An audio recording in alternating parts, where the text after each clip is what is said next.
Not even Mother's Day is immune from the hatred from the liberal lunatics and social justice warrior psychos who are upset that the holiday isn't inclusive enough. It isn't diverse enough because it doesn't celebrate, quote, non-traditional families. Of course, liberals hate almost every holiday. They hate the 4th of July because it celebrates the birth of this great country. They hate Christmas because it's a Christian holiday. And they even say that Santa Claus is a symbol of white supremacy and of white privilege in America. They hate Halloween because when kids dress up in certain costumes, it offends them. They hate Valentine's Day because it makes people who are single feel bad about themselves. And just a year or two ago, nobody really could have imagined that the liberal lunatics would find Mother's Day offensive, but of course they do. One elementary school actually canceled the Mother's Day arts and crafts period and sent this note home with the students to the parents.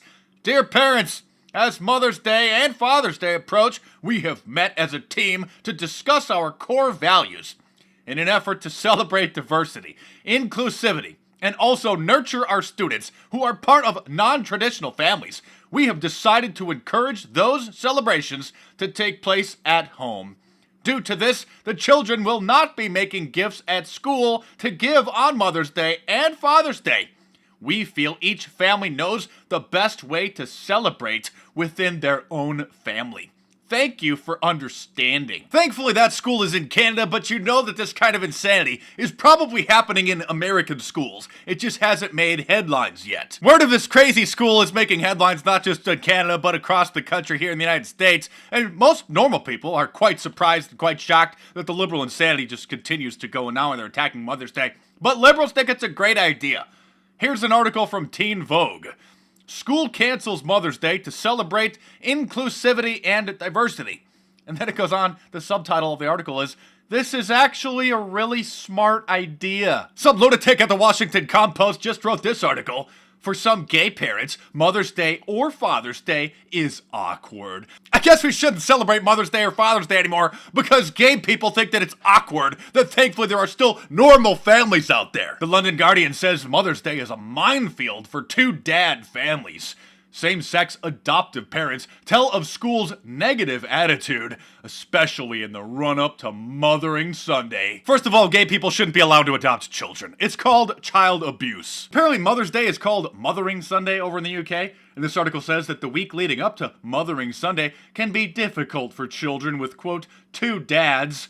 Children across the country will have taken part in dedicated school assemblies, made cards, and written stories about and for their moms. But the new Family Social, a charity supporting gay, adoptive, and foster families, oh my god, gay people are allowed to have foster children? They say 1 in 5 of its members has had negative reactions from schools to their sexuality. A similar number said it was somewhat or very difficult to find a school they felt would be very inclusive. Fernando, who has an adopted son with his male partner almost 3 years ago, says, "We didn't realize how big Mother's Day assembly would be. In the first year of our son attending, the children were singing All the Bright and Beautiful, but changing the lyrics to describe their mothers.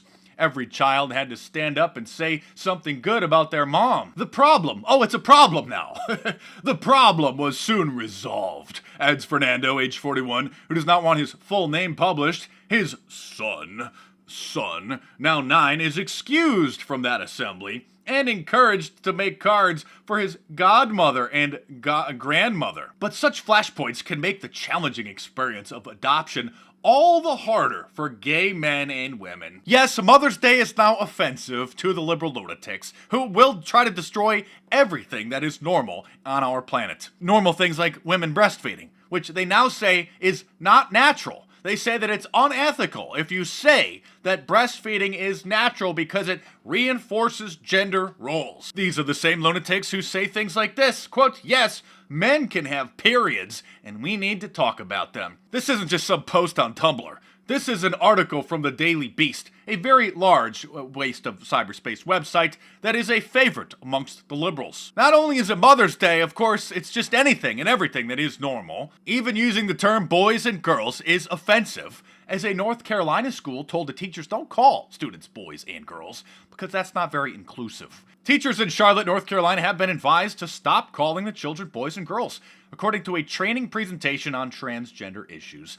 Instead, the progressives who control these Charlotte schools want teachers to identify the youngsters as either students or scholars. This is just more bizarre than a Twilight Zone episode, and more scary than any science fiction horror film you could possibly imagine. Mother's Day is now offensive to the liberal lunatics. I'm Mark Tice, thanks for watching. Subscribe to my channel if you're new and check back here every day for new reports. We will continue to debunk, denounce, and have a good laugh at these liberal lunatics, so stay tuned, and I'll see you soon.